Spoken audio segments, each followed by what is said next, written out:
बढ़ते हैं अगली खबर की ओर। रायपुर से मिल रही बड़ी खबर। भारत बंद को लेकर उप मुख्यमंत्री विजय शर्मा का ट्वीट सामने आया है। उन्होंने ट्वीट कर उप मुख्यमंत्री विजय शर्मा ने ट्वीट कर लिखा है, सिर्फ कुत्सित राजनीति देश को अराजकता में झोंकने का षड्यंत्र है।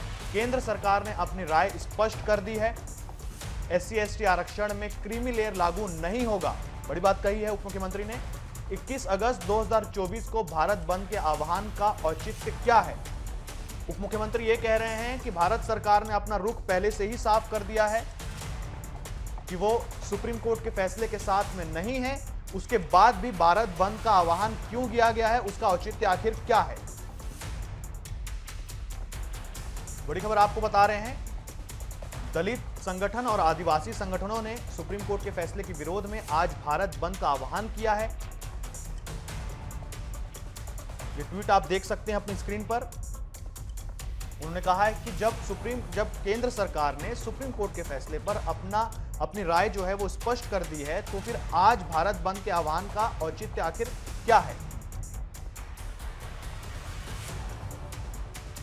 चलिए इस खबर पर अधिक जानकारी के लिए भूपेश लगातार हमारे साथ बने हुए हैं, उनका रुख कर लेते हैं। भूपेश, उप मुख्यमंत्री ने बिल्कुल सही कहा है कि केंद्र सरकार ने तो पहले ही सब कुछ स्पष्ट कर दिया है कि वो सुप्रीम कोर्ट के साथ में नहीं है, और सुप्रीम कोर्ट ने तो राज्य सरकारों को यह अनुमति दी है कि आप अपने हिसाब से नियम और कानून में बदलाव कर सकते हैं। तो उसके बाद फिर यह बंद क्यों, इसका आह्वान क्यों किया गया है?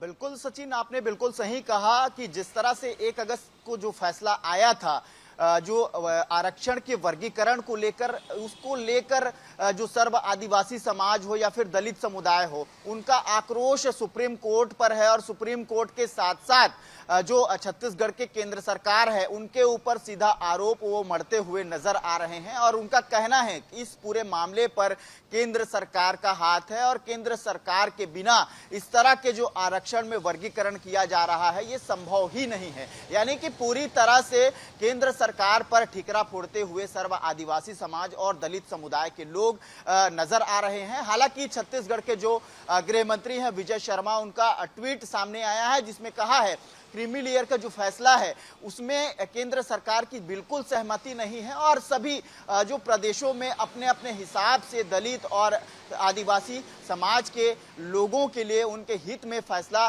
किया जा सकता है। उनके सरकार के द्वारा उनके हित पर फैसला निर्णय लिया जा सकता है। लेकिन कुंठित राजनीति, इसलिए विजय शर्मा ने उसमें लिखा है कुंठित राजनीति का ये परिचालक है। तो कहीं ना कहीं उन्होंने जो छत्तीसगढ़ के जो कांग्रेस है उन पर सीधे तौर पर निशाना साधा है, क्योंकि बिल्कुल बहुत सही कहा भूपेश आपने कि उप मुख्यमंत्री ने जो ट्वीट किया है उसमें साफ साफ केंद्र सरकार की जो राय है उसे वापस दोबारा दोहराया गया है कि केंद्र सरकार ने स्पष्ट कर दिया है पूरी तरीके से कि वो सुप्रीम कोर्ट के फैसले के साथ में नहीं है। चलिए जानकारी के लिए बहुत बहुत धन्यवाद भूपेश, आप बने रहिए हमारे